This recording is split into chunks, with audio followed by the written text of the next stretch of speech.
Welcome back. Well, for those of you who joined us last night, we are talking with the Evansville-Wabash Valley region throughout this week of the American Red Cross. Tonight is part 2. Again, I'm joined by Communications Director Laura Limp, and tonight we're going to talk about the Armed Forces element. So, the American Red Cross and the Armed Forces always been synonymous with each other. Absolutely, Bradford. Thank you for having us back again.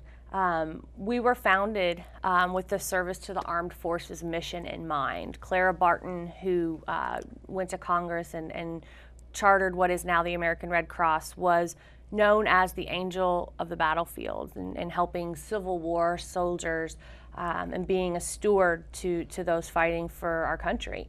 So it is a very important service line that I think a lot of people don't associate with the Red Cross, though those of us very passionate about the story do.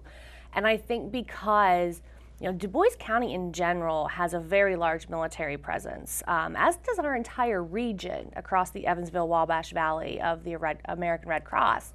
And we are ranked 4th in the country, Indiana is, with over 14,000 men and women who serve in our National Guard. And if that doesn't say something about this state, then I don't know what does. And I want folks to know the Red Cross, we have so many programs for military families. We do deployment training, we do reconnection classes when folks come back from a deployment. We are able to get through to a serviceman or woman if there is a birth of a baby, if there is some sort of bad news, perhaps. We have the capability to do that. And we can also provide communications materials, for example, in our Evansville office, where people can Skype across seas and see their kids and have conversations, and that's all complimentary to our folks that serve. Yeah. 4th largest, though, in the nation, Indiana. That's a pretty big deal. It's amazing. It's humbling.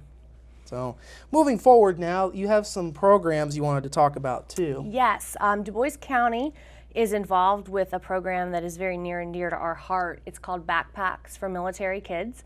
And for the month of July, we have been collecting school supplies at a variety of locations, including the Du Bois County Fair and Old National Bank locations in the area. And what we do is we stuff about 800 backpacks with all new school supplies, and we distribute them to kids who have a parent or have had a parent serve in the military. And so we'll be stuffing backpacks July 31st. So we're still taking donations of school supplies, and we'll be distributing them starting that first week in August. So talk about a little bit, what's been the reception of people to these programs? Grateful, very grateful that they're there. I think that our military families, they sometimes struggle just like, I guess, the rest of us, and sometimes they struggle more. I think we can all agree that they're not paid what they should be paid, and to make sure that their child, for example, is sent to school with a new backpack and all the school supplies that they could possibly imagine.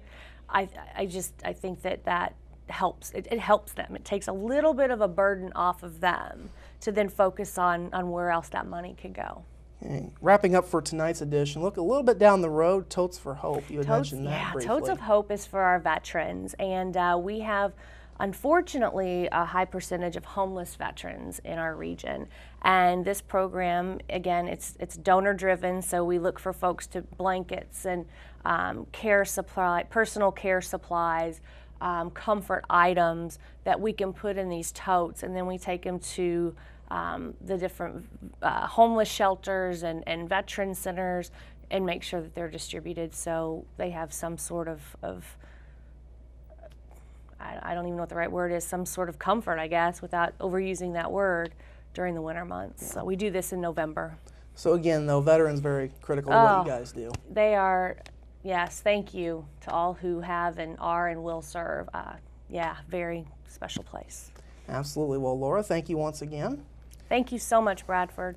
This has been part 2 of our talk with the Evansville-Wabash Valley region of the American Red Cross. Tomorrow night, part 3, where we talk about the volunteer element, will also be joined by a volunteer.